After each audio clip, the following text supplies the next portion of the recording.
আসসালামু আলাইকুম। আমি মিসেস মোকছেদা। আমি মিরকাদিম পৌরসভার সদর মুন্সিগঞ্জ। আমি 2015-তে আমি কাতারে গেছি।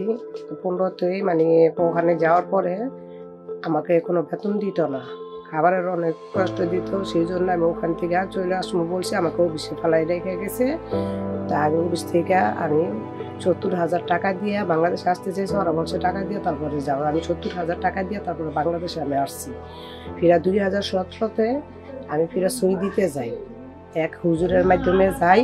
তো হুজুর নিয়ে আবার আরেকজনের কাছে আমাকে দেয়, সে আবার আরেকজনের কাছে আমাকে দেয়, বিক্রি করে। তো ওখান থেকে আমি মালিকের বাসায় দিছে, মালিকের বাসায় দিছে পরে আমি 6 মাস কাজ করছি। কাজ করার পরে থেকে আমাকে কোনো টাকা দেয় না, আমাকে কোনো বেতন দেয় না, খাবারেরও অনেক কষ্ট দেয়। সেই জন্য আমি ওখান থেকে দূতাবাসে আশ্রয় নিছি। ওখান থেকে আমি এরপরে 1 মাসের 2 দিনের দিন আমি ওখান থেকে আউটপাসে বাংলাদেশে আসি। আইসা আমি এই ওকাপে আমি অংশগ্রহণ করি। পারুল আপা আছে সিএম, ওকাপে চাকরি করে ইজুন ভাই আছে, তাদের কাছে আমি তথ্যগুলো বলি। বলার পরে তারা আমাকে এই সোনিয়াকরা হেড অফিস ওখানে আমাকে আশ্রয়, ওখানে আমাকে চিকিৎসা সেবা পাইয়ে দেয়। ফিরে আমি ওকাপের থেকে আমার এই ওয়েলফেয়ার সেন্টারের খোঁজ ইউজুন ভাই, ওই আফসানা আপাকে, তার মাহাদি ভাইকে, সুইটি আপাকে ওখানে নাম্বার দিছে। ওই নাম্বার আমাকে ফোন করে, যা পায় এমন আমার আপনি কি মোকছেদা আপা? আমি বলতেছি জি। যে আপনি কি কত সালে আসছেন? আমি বললাম যে বললো আপনি এমন ঠিকানা দিল। আমি ওখানে সিডিসি অফিসের এখানে যাই, ওখানে যাইয়া আমি ওয়েলফেয়ার সেন্টার আমি ওখানে যাইয়া তারপরে বললাম যে আপা কি ব্যাপার? বলো যে আপনারা সরকার থেকে আমাদের যারা অভিবাসী দেশের থেকে বিদেশ থেকে ফেরত আছে তাদের আমরা ফর্ম ফিল আপ করতেছি। তো বললাম যে আপা কি, তারপরে আমাদের একটা কাগজ দিল, ওইটা দেখলাম যে 13,500 টাকা দেওয়া হবে। তো ওই টাকার জন্য আমি বললাম যে আপা কি লাগবে?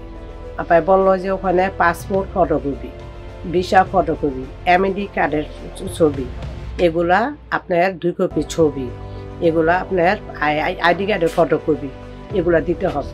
তা আমরা ওগুলা দিছি। দেওয়ার পরে কুরবানির আগের দিন 2 দিন আগে আমি 13,500 টাকা পাই।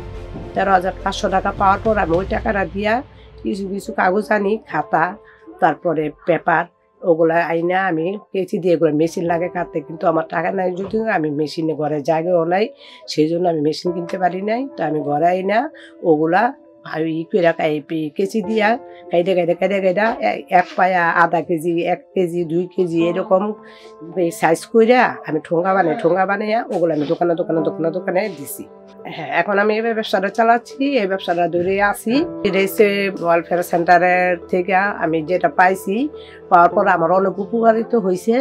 যে এটা পাওয়াতে আমি 13,500 টাকা পাওয়াতে আমি এই টাকাটা আরো টাকা বাড়াইলে আমি এখন ছেলে মেয়ে নিয়ে সুন্দরভাবে আমার সংসার সুন্দরভাবে আমি 2 ডাল ব্যাগ খেয়ে ইনশাল্লাহ অনেক ভালো আছি। আমি চাই যাতে এই ওয়েলফেয়ার সেন্টার যেরকম সুযোগ সুবিধা আমাদেরকে দিছে, এরকম যাতে আরো অভিবাসী যারা বিদেশ ফেরত তাদেরকে যেন এই সুযোগ সুবিধাগুলো দেয়। সুযোগ সুবিধাগুলো দিলে আমরা ইনশাল্লাহ সবাই ভালো থাকবে, ছেলে মেয়ে নিয়ে ভালো থাকতে পারবে, ভালো খাইতে পারবে, ভালো পড়তে পারবে, মানে উপর দিকে উঠতে পারবে।